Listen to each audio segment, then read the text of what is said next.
Bill വന്ന് bill amount എത്രയാണ് കൃത്യമായിട്ട് പറയാൻ നോക്കും. ചേട്ടൻ പറഞ്ഞോ.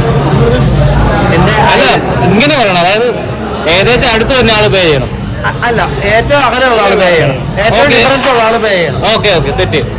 ചേട്ടൻ തന്നെ പറഞ്ഞു തുടക്കം പറഞ്ഞു. അടുത്ത് പറയുന്നതാണ് ചേച്ചി. ഓക്കെ. ഞാൻ 1300. ഞാനൊരു 1275. 1350. 1200. ഞാനാണെങ്കിൽ 1000 ആണ്. നമുക്ക് നോക്കാം, എടുക്ക. ആർക്കാണ് ആ മഹാഭാഗ്യം? വേണ്ട സ്ഥലം മാത്രം ചുളങ്ങിയിരിക്കുന്നത്. 1203. അതാർക്കാ നിനക്കിലോട്ട്